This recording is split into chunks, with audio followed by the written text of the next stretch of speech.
자, 우리 HLB 주주님들 반갑습니다. 머니코드 김 대표입니다. 자, 우리나라 시장뿐만 아니라 미국장과 함께 계속해서 변동성이 너무나 큽니다.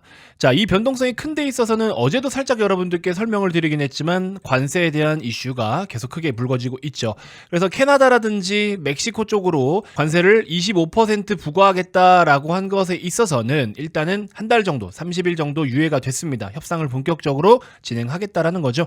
근데 이제 중국 쪽으로도 오늘 이슈가 나왔는데 이 중국 관련된 거는 제가 뒤에 또 풀어드릴 거예요. 캐나다랑 멕시코처럼 이제 좀 순탄하게 넘어갈 것 같지는 않습니다. 근데 그렇다고 해서 관세를 싹 다 부과해가지고 한번 진짜 관세 전쟁 한번 해볼래? 이 정도는 아니에요. 이제는 다른 타 국가들도 미국이 관세에 대해서 협상 카드로 사용하고 있다라는 걸 알기 때문에 미국이 뭐 전체적으로 봤을 때 유리하긴 하겠지만 어쨌든 협상을 계속 해가지고 서로 원하는 것들을 뭐 들어주고 합의 보고 하는 시간들이 될 것 같습니다. 그래서 기본적으로 관세 이슈는 장기적으로 발목을 잡는 내용이 될 것 같지는 않아요. 일단 현재로서는. 자, 이건 뒤에 한번 설명을 다시 드릴 거고요.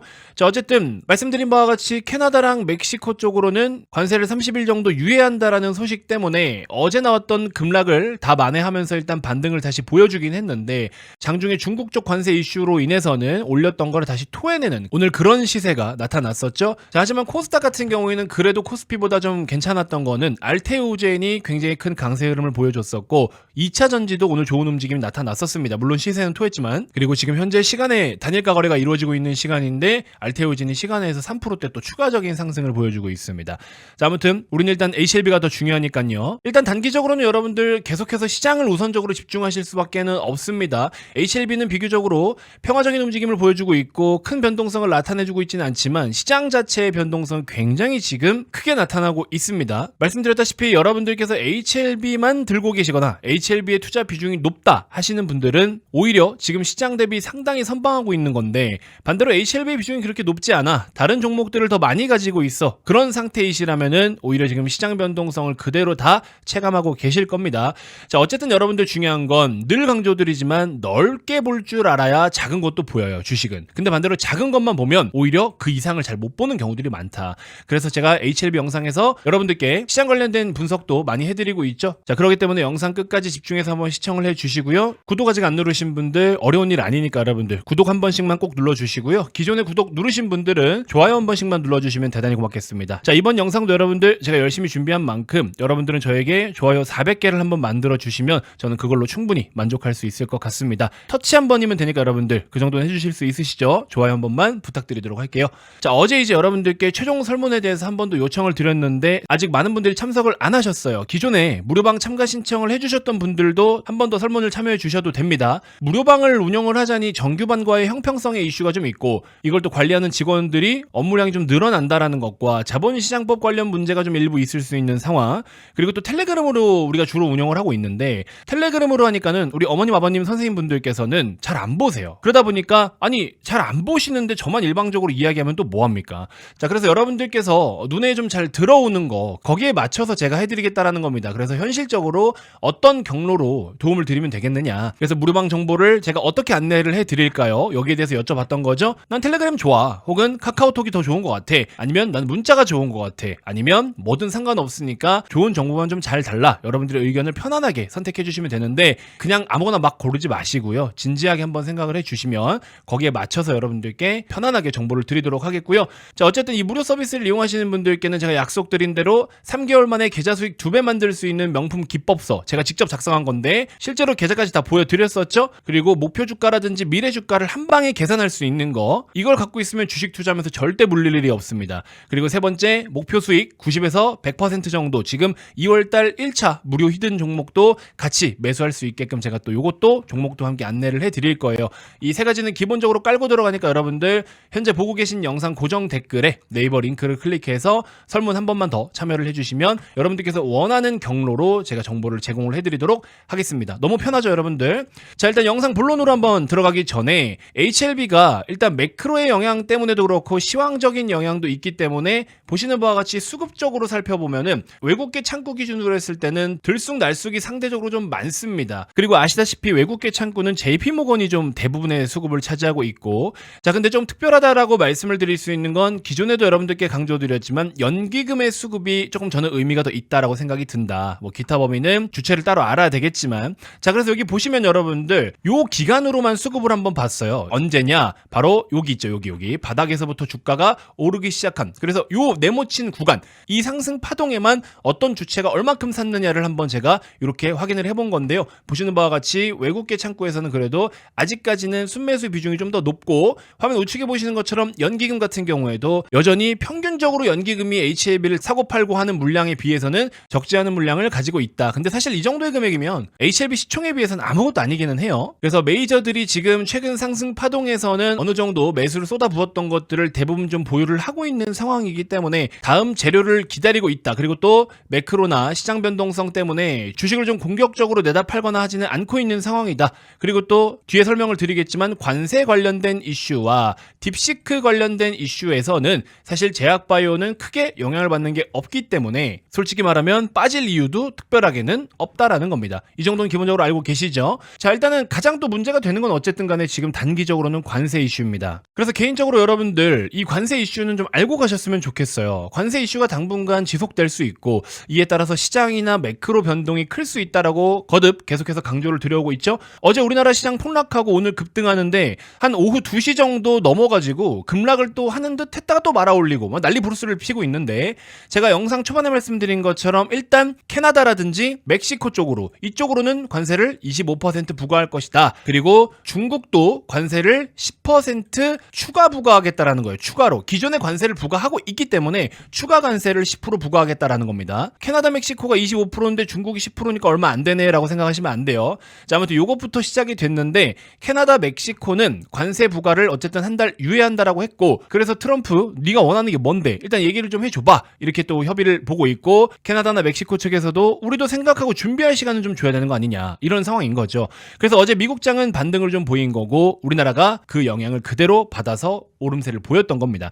근데 이제 2시쯤 나온 이슈가 뭐였냐, 오히려 중국에서 트럼프에게 맞불 작전을 놓고 있다라는 거죠. 자, 그래서 요 내용 때문에 이제 시장이 좀 크게 흔들렸는데, 중국이 특정 미국산 석탄 LNG에다가 15% 관세를 부과한다는 내용으로, 야, 이거 둘이 맞짱 뜨는구나 하면서 중국과의 관세 이슈는 역시나 또 쉽지가 않구나, 이런 분위기가 형성이 되어 버린 거죠. 이 소식 때문에 미국 시간의 선물이 크게 또 하락을 했고, 달러가 튀어오르고, 한국장은 상승을 반납하고, 환율 튀고, 중국 위안화 약세에다가 빅스 지수도 다시 조금이나마 급등을 보이기 시작을 했었습니다. 이렇게 흔들렸다가 또 다시 제자리를 찾아가고 있어요. 관세는 어차피 협상의 과정이다, 이러한 인식은 누구나 알고 있는 상황이니까. 자, 그래서 관세 이슈는 당분간 변동성을 계속 불러올 겁니다. 근데 어쨌든 그럼에도 불구하고 여러분들 확실히 아셔야 되는 거는 협상 카드로 사용하고 있다. 뭐 진짜 진심으로 관세를 때릴 마음도 있겠지만 어쨌든 핵심적인 거는 관세를 통해서 원하는 걸 얻기 위해서다. 자, 근데 여러분들 이거 알고 계신가요? 왜 협상 카드를 자꾸 관세로 이렇게 휘두르느냐, 이거에 대해서 모르시는 분들이 있는 것 같아요. 이거는 기본적인 거기 때문에 여러분들 팩트를 잠깐 좀 짚어드리자면은, 일단은 미국 기준으로 했을 때 미국 입장에서 작년 1월에서 11월 달까지 요때 기간 동안에 주요국들로부터 상품을 수출입하는 그 현황을 제가 한번 봤는데, 1위가 어딘지 아십니까? 1위 상품 수출입 1위, 교역 기준으로 했을 때 멕시코가 1위예요. 멕시코가 미국 기준으로 교역 1위고요. 2위가 어딥니까? 캐나다입니다. 캐나다. 딱 국경상 북쪽, 남쪽 해가지고 이렇게 자리를 잘 잡고 있지 않습니까? 그리고 3위가 어디겠어요? 당연히 중국입니다. 많은 분들이 중국이 1위라고 알고 계시는 분들이 있는데 중국 3위예요. 의존도가 많이 낮아졌죠. 근데 이제 각각 미국 기준으로 교역 비중을 보면은 멕시코가 몇 프로 정도 되는지 아십니까, 여러분들? 15.9% 정도가 돼요. 그리고 캐나다가 14.3% 정도가 됩니다. 그리고 중국이 10.9% 정도가 되거든요. 그러니까 미국 입장에서는 데미지를 받는다면 한 15.9%의 데미지를 받는 거고, 미국 입장에서 캐나다한테 주먹을 한 대 얻어맞으면 14.3%의 데미지를 받는다라고 보시면 됩니다. 근데 이 셋을 다 합치면 몇 프로예요? 41% 정도가 돼요. 그러니까 미국 기준으로는 또 이 세 국가를 우선적으로 터치할 수밖에 없겠죠. 참고로 한국은 6위고요. 교역 비중은 3.7%밖에 되지 않습니다. 근데 이제 미국 입장에서는 국가별로 봤을 때 각각 10에서 15% 정도밖에 안 되기는 하지만, 근데 멕시코 기준에서 멕시코가 미국한테 수출하는 수출 비중이 몇 퍼센트인지 아십니까? 바로 80%예요. 그러니까는 미국 입장에서는 미국이 두드려 맞는다, 그러면 15.9%의 데미지를 두드려 맞지만 미국이 때린다, 그럼 멕시코 입장에서는 80%의 데미지를 받는 거예요. 자, 그 다음에 2위인 캐나다 같은 경우에도 14.3이지만 반대로 캐나다가 미국에 수출하는 수출 비중은 75%나 됩니다. 엄청 높죠. 그러니까는 누가 갑에 있는 거예요? 미국이 갑에 있는 거죠. 미국도 물론 이 세 개의 국가가 전부 전부 다 말을 안 들어버리고 트럼프에게 반박을 해버리고 고집을 피운다? 그러면 사실 미국도 쉽지는 않아요. 근데 그 데미지의 몇 배 이상 사실 얘네들이 더 못 삽니다. 그래서 과거에도 야 니네 이거 이민자 빼, 야 니네 이거 뭐 어떻게 해 라고 뭔가의 협상을 보려고 할 때는 아 우리 그런 거 안 해요 라고 했다가 그럼 관세네 하고서 관세 딱 때려버리면 아 죄송합니다 제가 얼른 하겠습니다 이래버렸어요. 과거 트럼프 1기 정부 때도. 어쨌든 이런 상황이기 때문에 비중이 너무나 큰 차이가 나니까는 사실 미국이 이런 국가들에게 관세를 매긴다? 그러면 그냥 죽으라는 소리예요. 그러니까 자꾸 관세 카드를 꺼내서 들쑤시고 있는 거다 이렇게 생각을 하시면 돼요. 그리고 이제 우리나라 같은 경우에도 뭐 대표적으로 기아 같은 기업들, 그렇죠? 기아 자동차, 기아 같은 경우에도 미국에다가 납품을 할 때 멕시코 쪽에서 생산을 해서 미국으로 갖다 팔기도 하잖아요. 인건비를 아끼려고. 미국에서 자동차를 생산하면 인건비가 비싸니까 멕시코에서 생산해서 미국으로 수출을 하기도 합니다. 그래서 보시면 이제 기아는 좀 더 많이 빠졌던 거고. 암튼 관세를 매겨서 오래 가져갈 수도 없고요, 사실. 그리고 관세 카드를 왜 꺼내고 있느냐 자꾸. 이 정도만 알고 계셔도 어느 정도 이해가 될 거라고 생각이 듭니다. 그래서 최근 시장을 놓고 봤을 때 자꾸 관세 얘기가 나오는데 뭐 저거 뭐 어쩌라는 거야 라고 생각하시는 분들이 분명히 있으실 것 같아서 관세를 매기면은 미국한테도 안 좋다며, 관세를 매기면 물가가 상승한다며, 트럼프가 원하는 건 물가 상승이 아니라며. 근데 왜 그러는 건데? 거기에 대한 이유를 제가 이렇게 쉽게 설명을 드린 거예요. 아시겠죠? 잘 참고해 주시면 될 것 같고, 이러한 변동성을 통해서 빅스 지수도 어느 정도 트레이딩이나 매매를 하려면 할 수는 있겠죠. 그래서 오늘도 장중에 보시면은 우리나라 기준으로 2시 정도부터 놓고 봤을 때 이렇게 잠깐 또 변동성이 나타났었죠. 순간 급등했다가 또 가라앉고 이런 모습도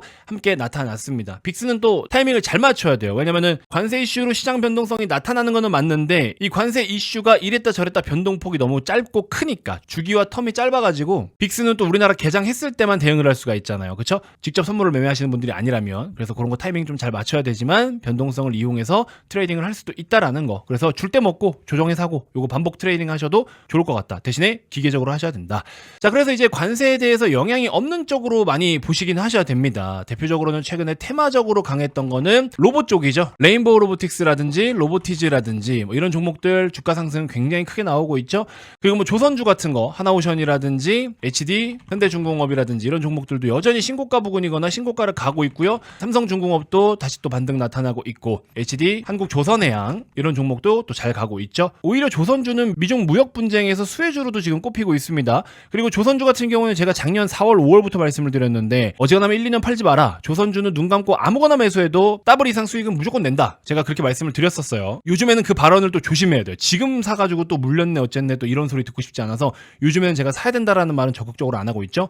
성광밴드 같은 종목도 제가 이미 여러분들께 13,000원, 15,000원대 추천 다 드렸습니다. 지금도 들고 계신 분들 많으실 거예요. 100% 이상 수익 편안하게 내고 계시죠. 그 다음에 오늘 강했던 것도 엔터주들, 하이브라든지 JYP, 엔터주들도 관세가 됐든 딥시크가 됐든 영향이 없습니다.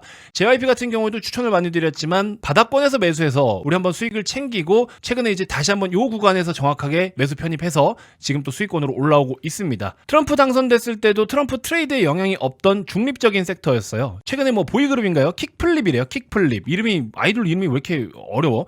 킥플립이라는 아이돌이 데뷔를 했는데 요건 데이터 좀 한 번 더 봐야 될 것 같고, 그 다음에 AI 소프트웨어 쪽도 좋기는 한데 딥시크 때문에 하드웨어로부터 반사수혜도 있긴 하지만 또 샘 울트만 다녀가고 나서 모멘텀 소멸인지 아니면 뭐 이재용 회장하고 손정 회장만 만난 게 더 커서 카카오는 시세를 다시 토해낸 건지 모르겠지만 내용을 더 확인은 해봐야 되겠지만 단발성 이슈가 사실 맞을 수도 있다라는 생각이 또 들기는 하는데 요거는 카카오 영상에서 다시 한번 좀 다뤄드릴 거고요. 제약바이오도 좋았죠. 생물보안법 같은 거는 조금 문제가 될 수는 있겠지만 따로 하나의 테마로 보고서 관련주들을 별도로 컨택을 하시면 되기는 되는데 알테오젠 중심으로 굉장히 좋은 움직임들을 몇몇 종목들이 보여주고는 있어요. 제약 섹터도 꾸준히 보긴 보셔야 되는데 일단은 저는 개인적으로 여러분들 관심 종목에 얘네는 좀 놓고 보셨으면 좋겠는데 알테오젠이랑 리가캠바이오랑 ABL바이오, 펩트론, 그 다음에 SK바이오팜, HLB 요 정도는 못해도 딱 여러분들 메인으로 보시는 관심 종목에 딱 세팅을 해두시길 바라겠습니다.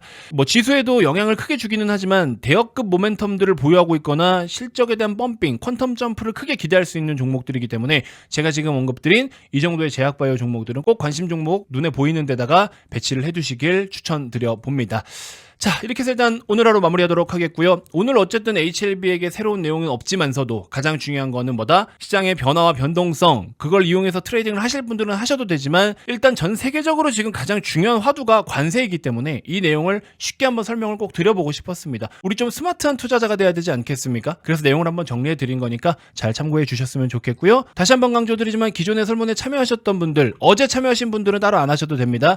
기존에 무료방 사전 신청해 주셨던 분들은요, 여러분들께서 평소에 자주 이용하시거나 잘 들여다 보실 수 있을 만한 그 플랫폼, 텔레그램이든 카카오톡이든 문자든 여러분들이 편하게 보실 수 있는 거를 따로 선택을 한번 해주시길 바라겠습니다. 그러면 그 경로로 말씀드렸던 위에 세 가지 자료와 더불어서 또 무료로 제공해드리는 정보들을 여러분들 귀찮지 않게 필요할 때만 내용을 전달드리는 방식으로 한번 알짜 무료 서비스를 체험하실 수 있게끔 제가 한번 도움을 드려보도록 하겠습니다. 자, 현재 보고 계신 영상 고정 댓글에 네이버 링크를 클릭해 주시면 되시고요. 다음 영상에서 제가 또 더 좋은 정보로 인사드리도록 하겠습니다. 고맙습니다.